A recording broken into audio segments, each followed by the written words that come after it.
it's your girl, Miss Chardonnay, and I'm here to talk to you about dating. That's it, we're working on dating 101. We're going to go through the series of conversations in regards to dating. Why do we date?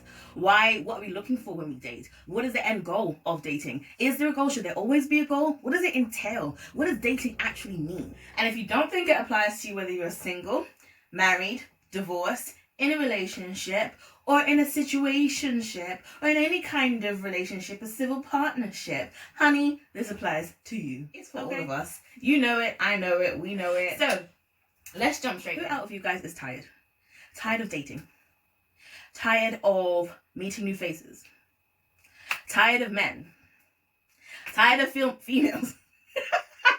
Tired of the process of getting to know someone?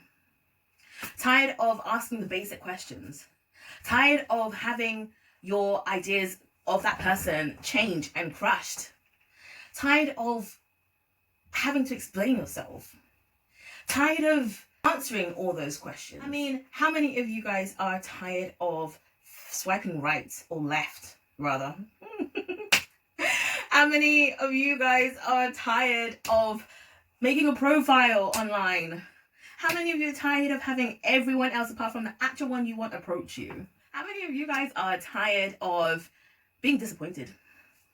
Thinking about dating is tiring me out. I'm fed up already. I haven't started. I'm tired. You just want someone to know you already, right?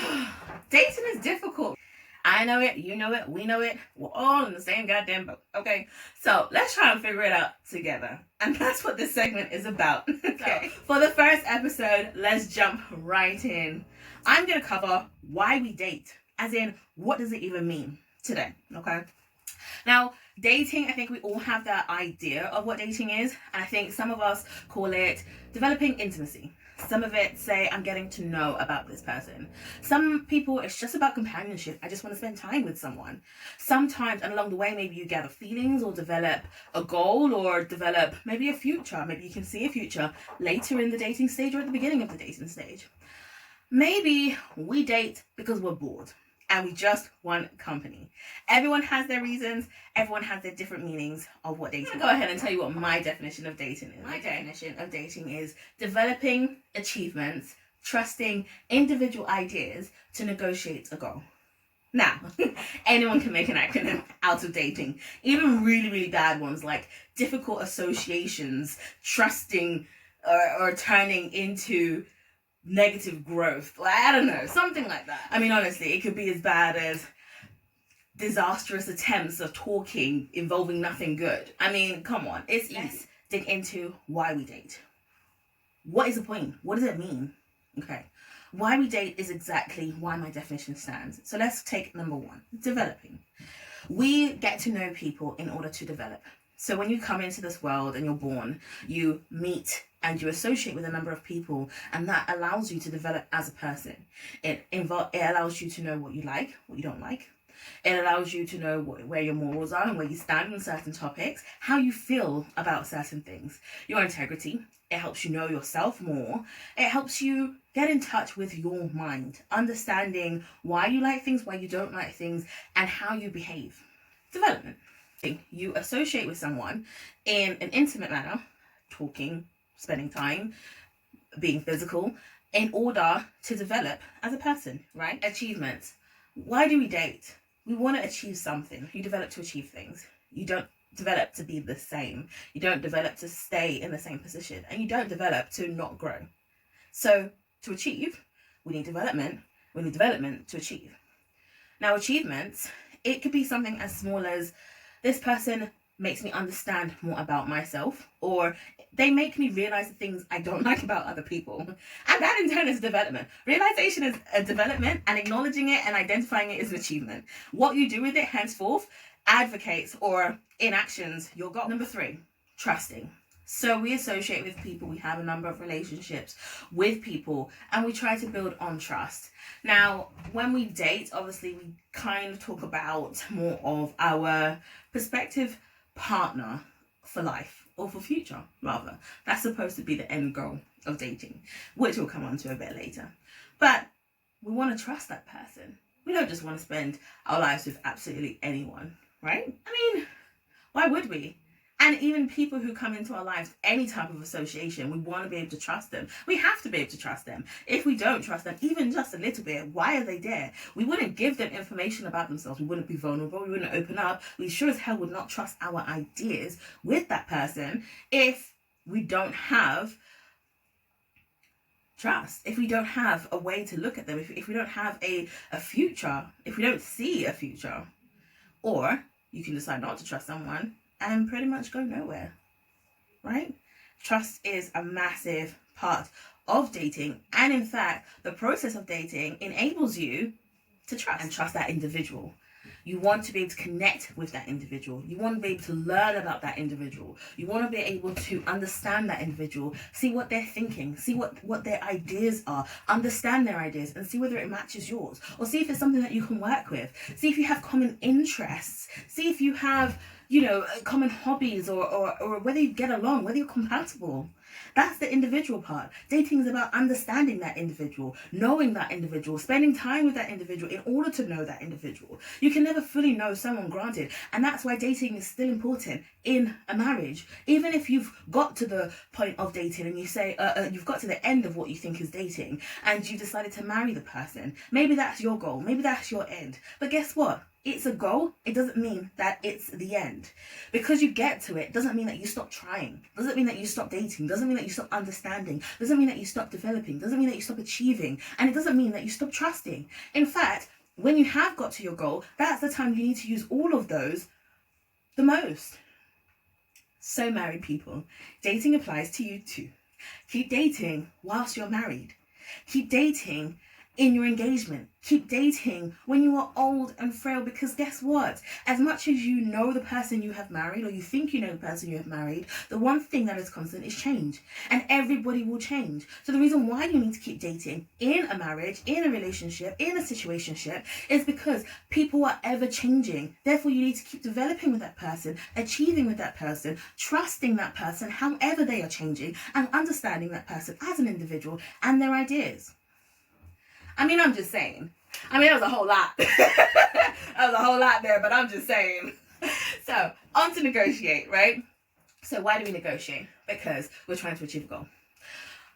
We're two different people. We've come from two different backgrounds. We have a different way of thinking, a different way of life. Our morals are different. Now, when you think you're compatible with someone, maybe you have similar morals or similar interests or a similar mode of thinking. And sometimes you could be completely opposite. Sometimes, apparently, opposites attract, allegedly. However, the fact is you're an individual. And you grew up the way you grew up, and I grew up the way I grew up. My mindset is the way my mindset is, and your mindset is the way yours is. It's as simple as that. So, in terms of negotiation, we're not always going to agree on the same thing because of those variables. And that's absolutely normal. And that's absolutely okay. But if you think that this person is for you, you have gone through all the other processes, and you think, actually, yes, I want something more with this person, then you start to negotiate. You negotiate on what you both want and how you can achieve what you both want. You have a plan for person A. It's easy. But when you have a plan for person A and B, it's more challenging. And there are so many more variables. There's variables with A and there's variables with B. And now there's variables with A and B, as well as variables with A and B. Understood? This isn't a maths class. And if you're not that good at maths, my bad. Go back to Algebra 101. That's not the class we're teaching today. We're in Dating 101, okay? There's so much to negotiate in order for you guys to be on the same page. On the same page. To be on the same page in order to reach the goal. Now, goal. Obviously, everyone's ideology of a goal is different. Their threshold of when dating comes to an end is different. Their threshold of different situations is different. What you think is different, or what your aim is different. What you want to achieve out of your future is different. And it will be, your goals are going to be different from the beginning. But what you need in order for you to have a successful relationship is to have the same goal. Be on the same page. And all of those factors before, if you can include development in your relationship, achievement in your relationship, trust in your relationship, understanding each other as an individual and each other's ideas, and negotiate with those, you guys can get onto the same page for a goal. That is what dating is about, and that is what a relationship is about. That really brings me to the end of this topic, why we date. That's what dating is. That's why it's important. Those things that we've discussed today is why dating is relevant, is important, and you shouldn't just do it for the sake of doing it, because then you get to know so many people, and sometimes it becomes hard to differentiate between the ones that you have known before and the one that you are knowing now. Sometimes if you overlap, you become presumptuous.